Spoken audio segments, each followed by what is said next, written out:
দুষ্টু বাঘ, এই তীরটা একেবারে তোর বুকে গিয়ে গিঁথবে। আমার হাতেই আজ তোর মরণ হবে। দোহাই লাগে শিকারি ভাই, আমায় মেরো না। আমার ছোট ছোট 4টা ছানা আছে।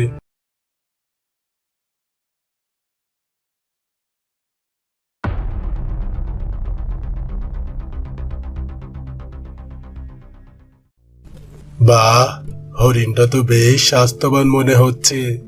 আজকে খুব ভালো ভোজন হবে। যাই, ছানাদেরকে গিয়ে ডেকে নিয়ে আসি। এই বলে বাঘটি মৃত হরিণকে সেখানে রেখেই ছানাদেরকে নিয়ে আসতে যায়। এইদিকে হরিণটির 2টো ছানা সারাদিন ধরে মায়ের জন্য বাড়িতে অপেক্ষা করতে করতে শেষমেশ মাকে খাবার নিয়ে ফিরে না আসতে দেখে দুজনেই মায়ের খোঁজে বেরিয়ে পড়ল। কিছু দূর গিয়েই তারা দেখতে পায় ঝোপের কাছে একটা হরিণ মরে পড়ে আছে। এই দেখে হরিণ ছানা দুটি মৃত হরিণের কাছে যায় আর গিয়ে দেখে মৃত হরিণটি তাদের মা। এই দেখে হরিণ ছানা দুটো কান্নায় ভেঙে পড়ে। মা, ও মা, ওঠো না, আমাদের যে ভীষণ ক্ষুধা পেয়েছে। মা, বাড়ি চলো, আমরা আর কোনোদিন তোমার অবাধ্য হব না। মা, ওঠো না, কোনোদিন আর আমরা ঝগড়া করব না। এইভাবে কাঁদতে কাঁদতে হঠাৎ হরিণ ছানা দুটো বাঘের গর্জন শুনতে পায়। বাঘের গর্জন শুনে হরিণ ছানা দুটো ভয় পেয়ে ঝোপের আড়ালে লুকিয়ে পড়ে। আর ঝোপের আড়ালে লুকিয়ে দেখে একটা বাঘ তার ছানাদের নিয়ে মৃত হরিণটার দিকে এগিয়ে আসছে। হরিণ ছানাটার কাছে এসে বাঘটি তার ছানাদের বলে, বাচ্চারা, এই মোটা তাজা হরিণটাকে আমি তোমাদের জন্য শিকার করেছি। তোমরা আজ পেট ভরে খাওয়া দাওয়া করো। এই বলে বাঘটি তার ছানাদের নিয়ে মা হরিণটাকে খেতে শুরু করলো। আর ঝোপের আড়ালে লুকিয়ে থাকা হরিণ ছানা দুটো আরো জোরে কাঁদতে শুরু করলো।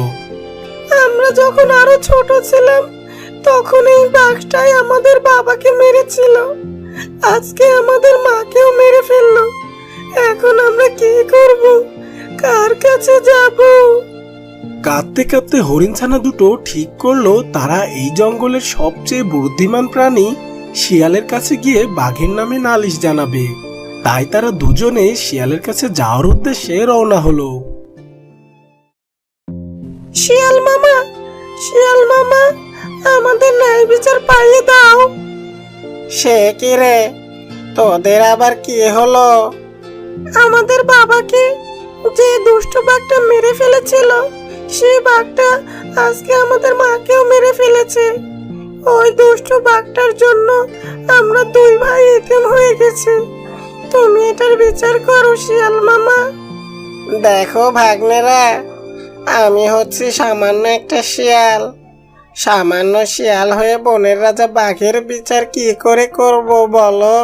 কিন্তু বাঘটা মোটেও ঠিক কাজ করেনি। দাঁড়াও, আমাকে একটু ভাবতে দাও, আমি দেখি কি করা যায়।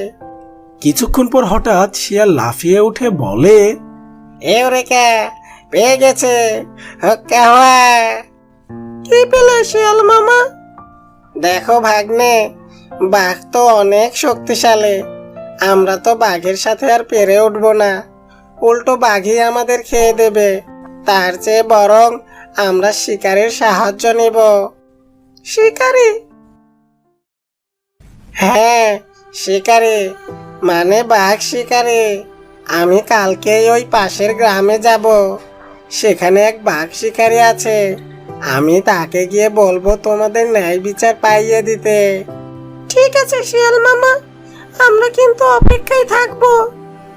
আচ্ছা আচ্ছা, এখন তোরা বাড়িতে যা। আর হ্যাঁ, সাবধানে থাকিস তোরা। শিয়ালের কথা শুনে হরিণ ছানা দুটো বাড়ি ফিরে গেল।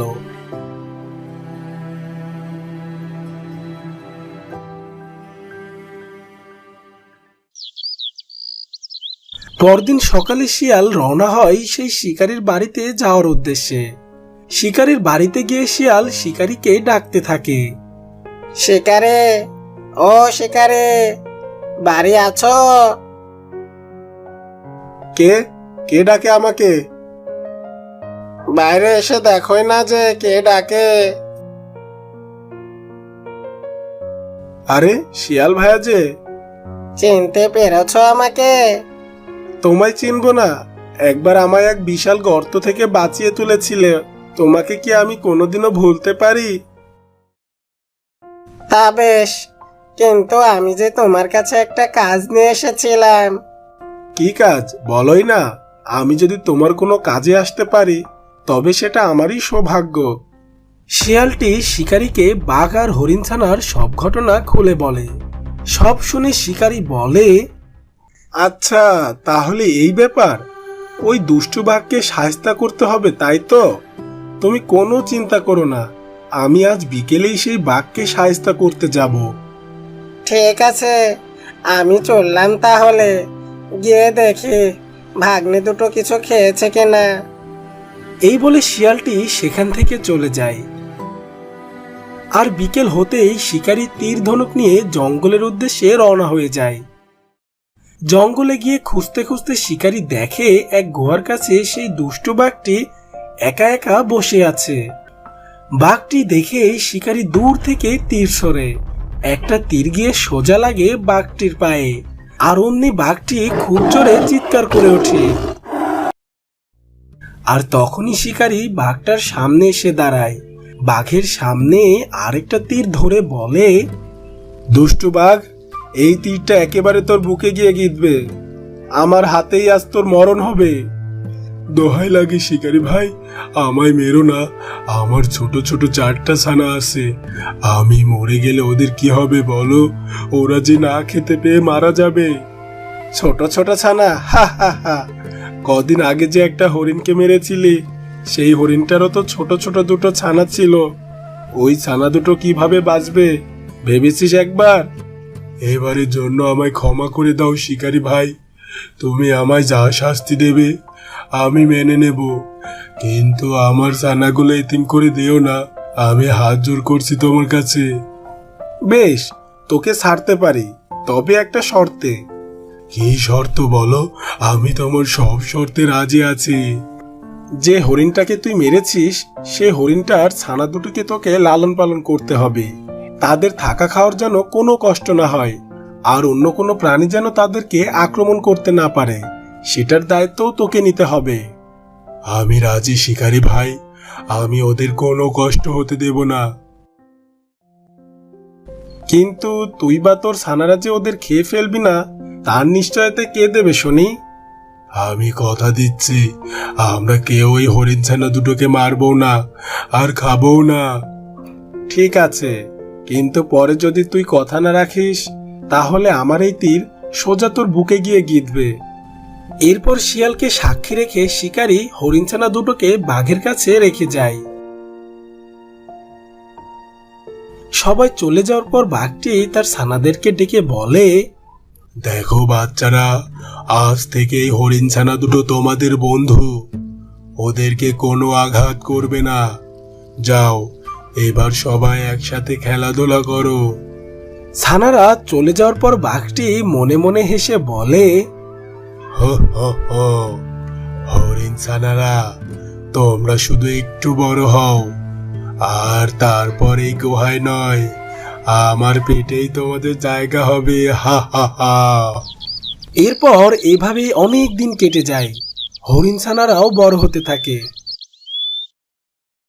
একদিন বাঘ তার ছানাদেরকে ডেকে বলে, শোনো, সামনের মাসে আমার বড় ছানার বিয়ে দেব, আর সেই বিয়েতে সবাইকে হরিণ ছানা দুটোর মাংস খাওয়ানো হবে। হা হা হা। তোরা সবাই হরিণ ছানা দুটোকে বেশি করে খাওয়াবি, খাইয়ে খাইয়ে মোটা তাজা বানাবি, কিন্তু খবরদার, এই কথা যেন কোনোভাবেই পাঁচকান না হয়। কিন্তু আড়াল থেকে হরিণ ছানা দুটো বাঘের সব দুষ্ট বুদ্ধি শুনে ফেলে। সব শুনেও তারা বাঘের গুহা থেকে পালিয়ে না গিয়ে সেখানেই থাকতে থাকে। শিকারী আর শিয়ালের কাছেও কোনো নালিশ জানায় না। এর কিছুদিন পর একদিন বাঘটি ব্যথায় কাতরাতে কাতরাতে গুহায় ফিরে আসে। আহ, মরে গেলাম রে, পায়ের ব্যথায় মরে গেলাম। তোমার কি হয়েছে বাঘ মামা? তুমি এভাবে চিৎকার করছো কেন? আরে, চিৎকার কি আর সাধে করছি? আমার পায়ে যে বিষাক্ত গাছের কাঁটা ফুটেছে, ব্যথায় আমার সারা শরীর কাঁপছে। কোথায়? দেখি দেখি। এ কি? এ তো দেখি সেই বিষাক্ত জংলি গাছের কাঁটা। এই কাঁটার আঘাতে মানুষও মরে যায়। হ্যাঁ, এখন উপায়, আমি যদি মরে যাই আমার ছানাদের কি হবে? তুমি একদম চিন্তা করো না বাঘ মামা, আমি এক ধরনের ঔষধি গাছ চিনি।